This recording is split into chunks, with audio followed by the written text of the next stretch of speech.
Did I just betray GAN? So 6 months ago, GAN sent me the GAN 14 Maglev. My first impression of this cube is absolutely wow, but I found something that will make you wonder if you should get this cube. The winner of the previous giveaway is...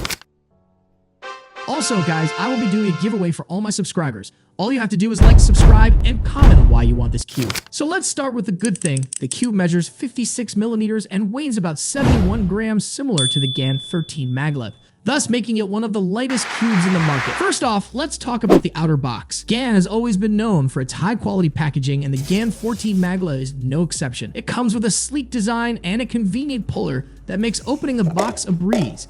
This puller design is a departure from previous versions and adds a nice touch of convenience.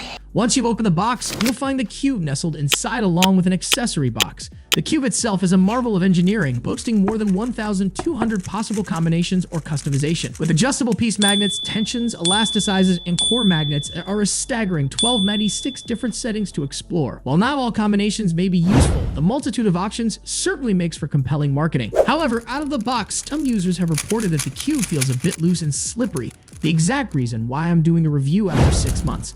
This may not be ideal for everyone, especially beginners who prefer a more stable feel. Compared to its predecessors, it seems GAN has prioritized speed and flexibility with this model. The cube features an auto-aligning feature, however. Its increased speed and flexibility may not suit everyone's solving style. One of the standout features of the GAN 14 Maglev is its advanced magnet system. With magnets strategically placed throughout the cube, you'll experience smoother, more controlled turns that can help shave precious seconds off your solve EM. Plus, the cube's innovative design and materials ensure durability and longevity, so you can keep cubing for years to come.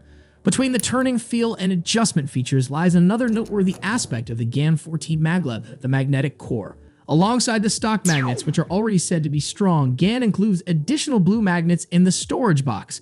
These blue magnets, while slightly weaker than the stock ones, offer a subtle variation in strength that may not be immediately noticeable during fast turns. However, this provision of additional magnets by GAN underscores their commitment to providing users with options for optimizing the cube's performance. It's a testament to GAN's thorough approach to cube design, extending beyond just the corner and edge magnets to ensure comprehensive customization possibilities for users. Of course, no cube is perfect, and the GAN 14 Maglev is no exception. Some users have found the cube's customization options to be overwhelming. This includes me, especially if they're new to speedcubing. Few all these settings are worth it to be tested out to get the right tension. Additionally, the cube's premium price tag may be a barrier for budget-conscious cubers who are looking for a more affordable option. In conclusion, the GAN 14 Maglev is a powerhouse cube that offers unparalleled performance and customization options. While it may not be suitable for beginners or those on a tight budget, experienced cubers will appreciate its advanced features and engineering. If you're serious about speed cubing and want the best of the best, look no further than the GAN 14 Maglev. So did I betray GAN for being honest? Thank you for watching and happy cubing. If you have any questions or want to share your thoughts on this cube, please leave a comment below. Until next time, keep twisting and turning.